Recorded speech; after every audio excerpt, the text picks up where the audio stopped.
So we're going to talk about a couple of calculations now. We talked about the graphs, histogram, and sort of organizing data and summarizing it into a frequency table. But today we're going to do some full-out calculations, numerical summaries of data. And the first one, the first type of summary we're going to do is called measures of center. So where is the center of the data, or a more typical value in the data set? There's two of them we like to talk about. The mean and the median are the two we like to talk about. I imagine you've heard these words before. Yeah, either in another class or Baltimore County High School probably from middle school on started talking about these words. So we're going to review them. I'll give you the definitions of them, and then we're going to compute a few so you can remember how to compute a few. The arithmetic mean, there's a couple of different types of means out there in the world of math and statistics, but we're talking specifically the arithmetic mean, or just mean for short, is the one that you've known for years to be just your general average. So if you had 4 history tests over the course of the semester, and you want to know what your test average is, what would you do? You divide by the 4, right, that you have?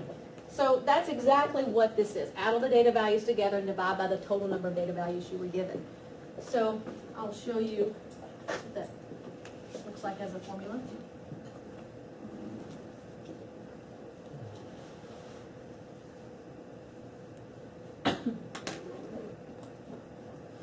Yeah, that looks a lot more difficult than what we just said, right? We said, wait, you add them up, and then, well, this is how math people write. So let me tell you what each of these means. This over here is a symbol we're going to use for mean. And I'm literally going to speak it exactly what it looks like. X bar. X bar. So that means mean? Mean. That is the mean.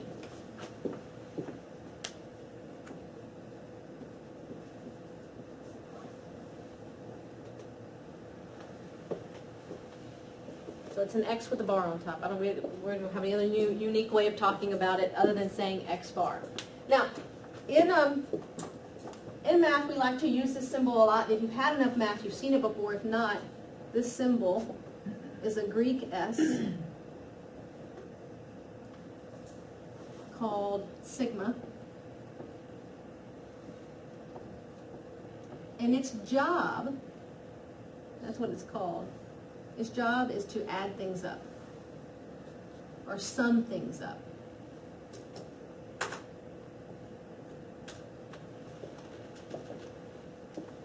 So they grab the Greek S, I guess, for the word sum, S-U-M, at the result of adding. So that's the job. So you can see it's adding up the X's, your data values, and divide by N is the number of values in your data set. That's not an H, it's just my weird way of making an N. N is the number of values in your data set.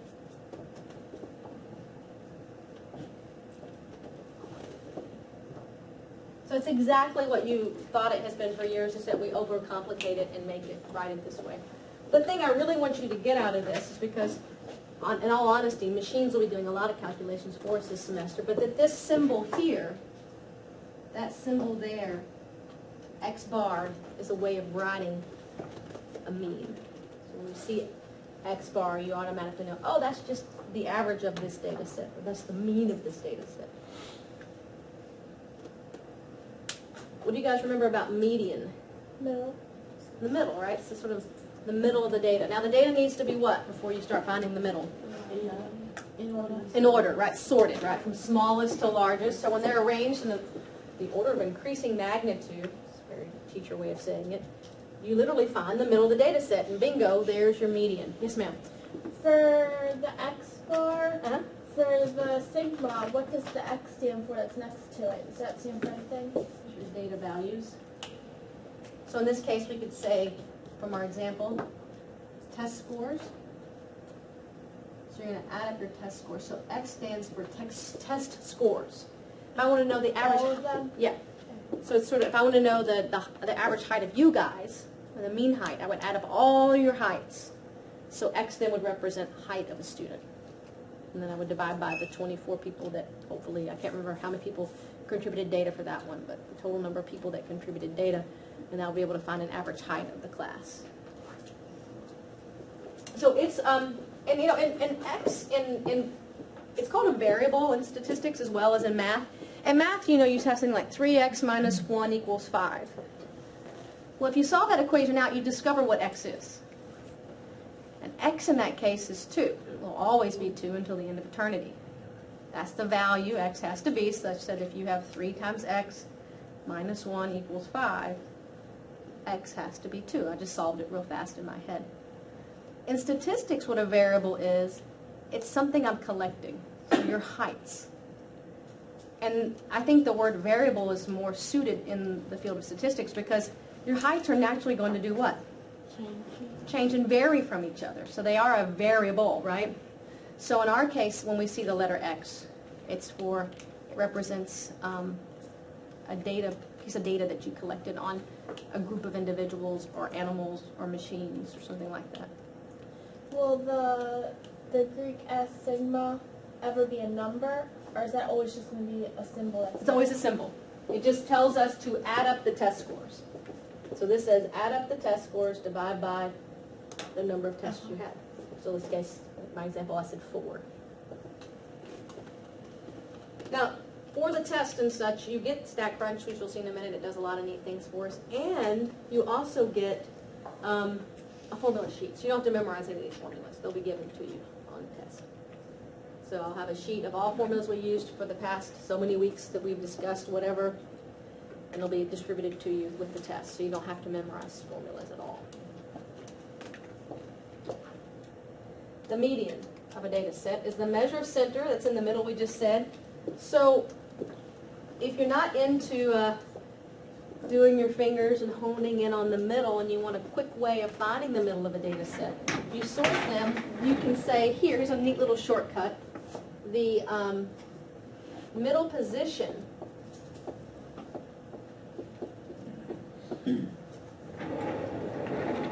hard for me to bend over, so I'm going to borrow the chair. The middle position is equal to n plus 1 over 2. Now this isn't the actual median value. This is telling you where you're going to find that middle position in your data set. So I guess you could say it's the middle position, or it's the location of the middle position.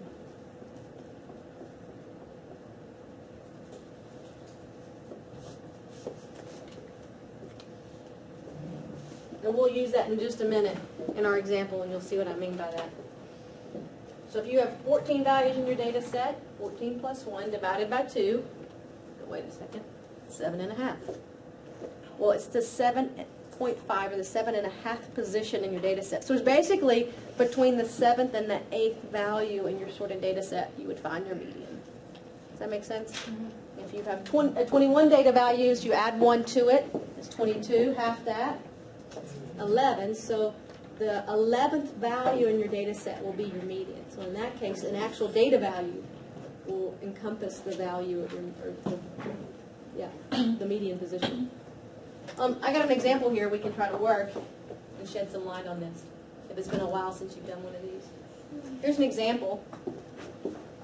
So these are the number of shoplifters per week at a large electronics store for 13 randomly selected weeks. So it's not the whole year, randomly selected 13 weeks from a year.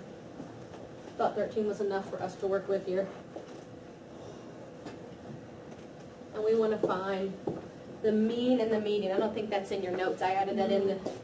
That's what I want you to do. You may have to pencil that in. Find the mean and median of this data set. So maybe if your boss comes in and says, what's the shoplifting situation going on in the store? So you randomly select about a quarter of a year, do a random selection. And what would you want to tell him? Would you want to hand him all 13 values and go, here? More or less, would you want to hand him the entire year's 52 weeks? And your boss is going to look at you like, thanks. I mean, because they're a big boss, right? Lots of time is money, busy guy, right? Or girl. And you want to give them a numerical number, something that really summarizes what's going on in the store. So let's take a minute and see if we can do that. I'm going to sort these real quick while you guys do the mean first. I'll let you guys, because you have calculators in hand. All I'm going to do is sort these numbers in preparation for doing the median.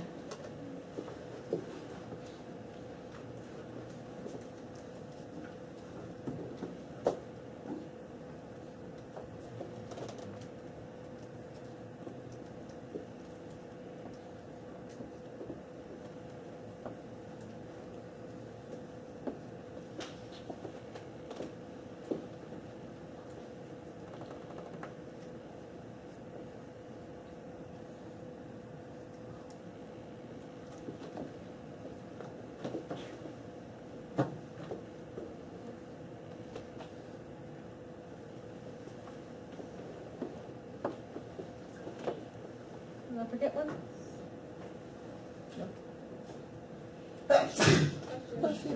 I'm just gonna, I know there's a lot of glare, and actually it's glaring in my eye right now. Since we have these, we can do a couple things without this backdrop. So this is our data set sorted. Just from smallest to largest. So what did you guys find the mean of this data to be? 5.4. Great, that sounds about right. And that was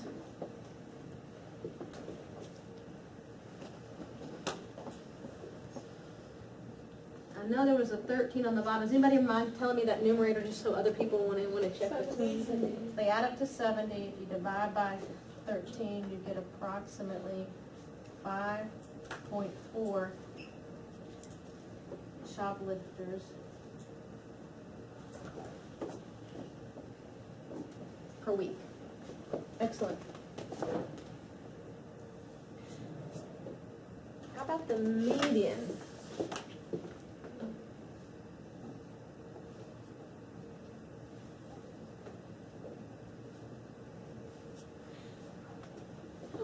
I've seen symbols for the median before. This textbook doesn't seem to use one. We don't have a textbook, but you know what I mean. I just seem to call it the median. The mean we use a lot, so it gets a symbol. The median's been used, but for some reason I don't really know a symbol that's so widely used for it. So I just say median. We can locate it by using the little shortcut. So our n is 13, right? Plus 1 divided by 2. So what does that equal? 7. So the seventh piece of data in the sorted data set will be our median. So if we count up, 0, 1, 2, 3, 4, 5, 6. I said 0, right? Nobody counts that way. I saw the 0. Yeah. And so, did you see what I did? 1, 2, 3, 4, 5, 6, 7. That's the seventh value in the data set. And that makes sense. There's 6 on this side and 6 on that side, so it's the center of the data.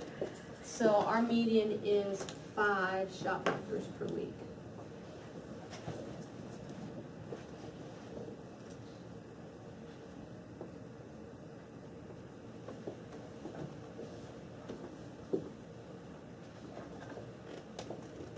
Not too bad. Remember how to do this already? Yeah. And we'll see that machines can do it even faster than this. Well, it's fun to do at least one small data set of 13 and remember how to do it. Alright, so what if the number comes out to be odd and you divide by 2? You take the average of the... Yep, I'm about to do that one. About to do that because I've got 2 points I want to make here. I want to make the what if the data is odd point, and then what if the data is weird. Okay? Odd and weird. So you can see that these are pretty similar. They're not exact, but they're in the same vein. It's roughly 5-ish shoplifters per week. Now, I realize shoplifters, you can't have a fraction of a shoplifter, but for the purpose of it being a summary, a calculated numerical value, we will put a decimal here, if there is one. So just let you know it's somewhere between 5 and 6 shoplifters per week. All right. So let's add a 14th week in. And because I don't want to reorder these, I'm going to put it over here, if you don't mind. It's the easiest place to put a 14th week in. It's going to be bigger. Let's put a fictitious, obviously, well, this is a fictitious example, one of there. So we have a 14th week, let's say, that was randomly selected, and there were 61 shoplifters per week. Maybe it was the week of Christmas. I don't know. Maybe it's a week where, I don't know, 61. Let's just put it in there. So let's recompute the mean and the median for this with 14 values. And I'm just going to put it here. I put the 14th value in purple. So I'm going to do my summaries in purple. So let's recalculate the mean with the 14 weeks now. And the median.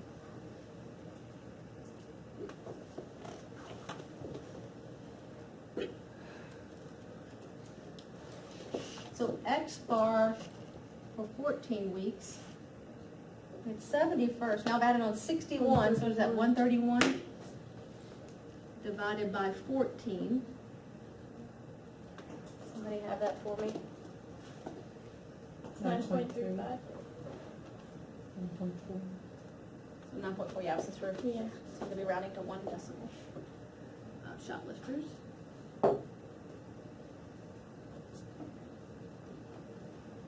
Per week. And the median, so now we're going to have 14 plus 1 divided by 2, which is the 7.5, I don't know, 5, but it's the position 7.5 in the data set. That doesn't mean that your median is 7.5. Don't be duped, because I know 7.5 seems like a pretty reasonable value in here. It means it's at the 7.5 position. So if we count up, we knew this was the 7th, right? This is the 8th. So the median is between these two values. And so when it's something like 5 and 6, I think most of us are comfortable saying that what's directly between there? 5.5. But what if it was the difference between 5 and 27? 6. What's halfway between 5 and 27? I can't tell you right now. So what you do, this is really simple to see because these are only one unit away from one another. As you take the two competitors on either side, you add them, you find the literal midpoint between the two. And in this case, it's the 5.5 that we expected.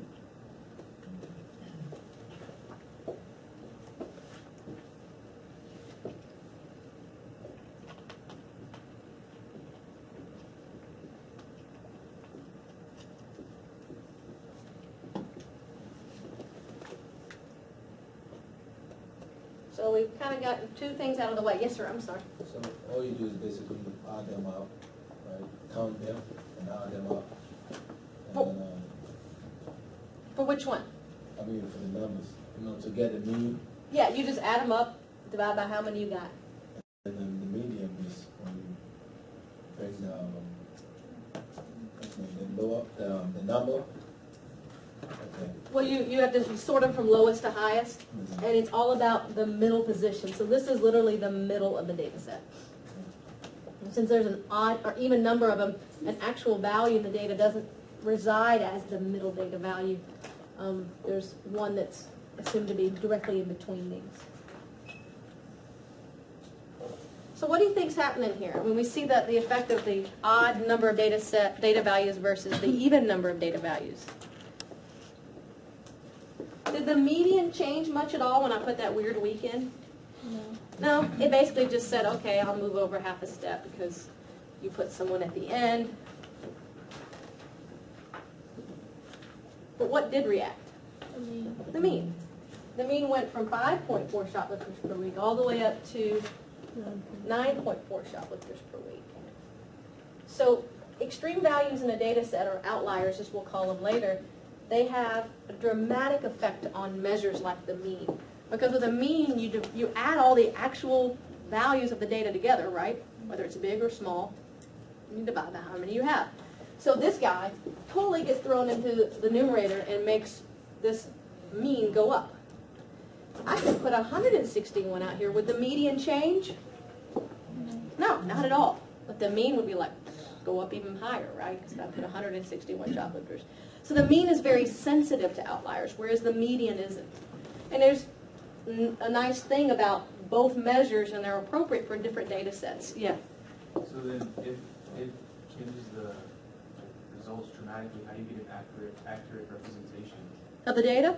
This is how you do it. So there's a reason we have two measures. It wasn't because your high school teachers or your middle school teachers are being mean. Of course, they did three, right? Mean, median, mode. The three M's.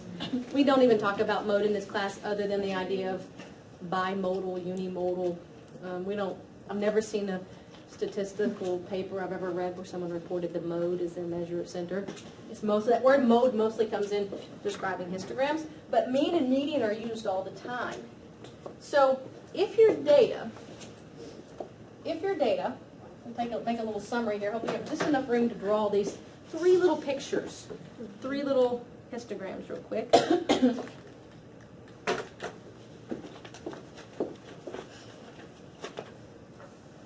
If your data is, these are just a little sketch here, it doesn't have to be drawn perfectly. What'd you call that one?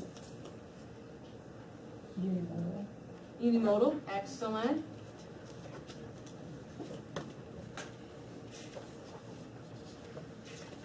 Would you say it's skewed to the left? I sure would. Yours doesn't have to be drawn exactly like mine. There's another one. Versus, I only have 3 situations here.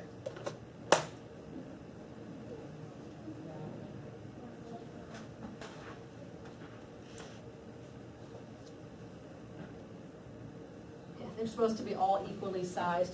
You can tell I don't sketch these quickly very well. In other words, that one's skinny, that one's wide. Theoretically, they're supposed to be all the same width.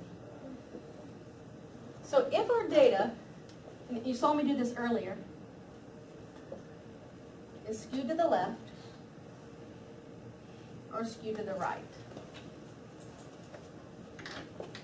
So if your data is skewed, basically, what do you think the better measure of center is? I mean, even in our data set there with that real weird anomaly of 61, honestly, a typical week at the store is more like what? 5.5 shoplifters per week. It does a better job of representing the bulk of the data. So when you have skewed data, use the median. When you want to describe the data, you want to use a measure of center, you want to use the median. It does a better job of describing it. Now, in this,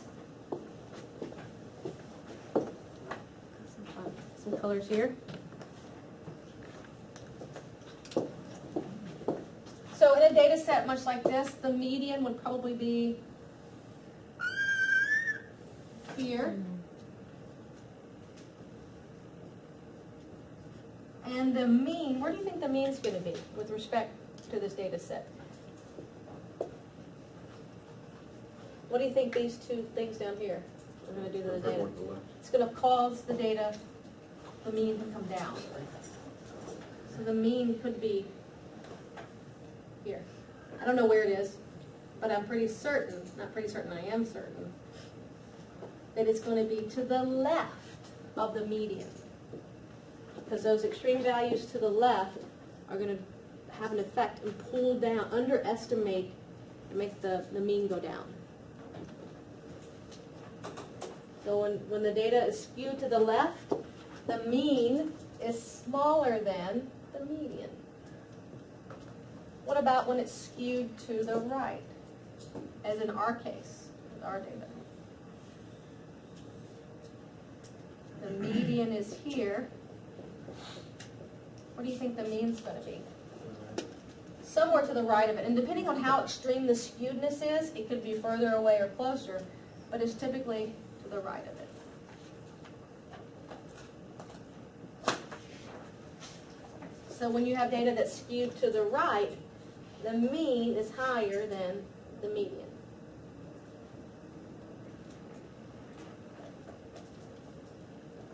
Now, the mean itself, I mean, the median's got that middle position, right? Literally sort them up, find the middle. The mean is this calculation that you've known for years, right? Add them up, divide by however many you have. It also has another sort of feature you can think of now. The mean is the center of gravity. I don't know if you have a little bit of a physical science mind, center of gravity. It's literally the balance point of the data. So if you consider the data as a histogram and it has these bars and it's got an axis, if I could place a fulcrum, a little triangle underneath, right, to try to balance that histogram, the balance point, that's where the center of gravity would be exactly the mean of the data set, where that average is that you're used to talking about. Does that make sense? Now, we've all played on a seesaw, right? Teeter-totter is what we called them back home. And they don't have the old-fashioned fun ones in parks anymore, right? Because they're going to knock someone's teeth out with the ones that maybe some of us played on. Now they have those big springs on the bottom to keep them safe. But you got on a seesaw with your friend, and the friend was sort of considerably different size than you. And if you just sat down on each end, if they're a lot bigger than you, you were like this, right? Stuck. You weren't going to have any fun on the seesaw. So you learned as a child to do what? To adjust. You just jumped off and let your friend. My sister did that to me a lot. When I wasn't looking, she'd just slip off and wham. But you learned how to adjust, right? So if you got on with a friend that was bigger or small, you went sort of in or they went out until you got to a point where you could comfortably bounce back and forth and have a seesaw. So you can remember that idea of you had to adjust and shift. Here we really can't adjust and shift the data, but the mean itself will be leftward here because of the presence of these. The center of gravity of this thing will be a little further left than over here at the mound to account for the spacing out of these out to the left. And likewise, the mean here will be a little to the right to account for outlying values out here. Yes? So when you use the median for the skewed data, your mean's always going to be closest to the tail before the median? Yeah, it's closer to the edge where the tail is, right? If your data is somewhat symmetric, that's what this last one's supposed to show us, symmetric data. Eventually, I'll stop drawing the histograms altogether, and I'll just draw these curves that represent the shapes of data. But in this case, the median, well, that looks like it should be right there, right? Mm-hmm. The middle. Guess where the mean is as well? In the middle. There as well. Maybe not exactly, but darn close, right? Depends on how perfect the data is. So for symmetric data,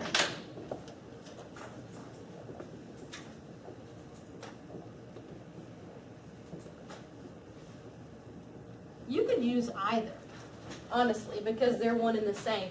But we tend to use the mean because most people out there have a better understanding of a quote-unquote average or mean than they do a median. I'm going to use the easier measure of center for people to understand because they're going to be ultimately almost exactly the same, and in some cases maybe exactly the same.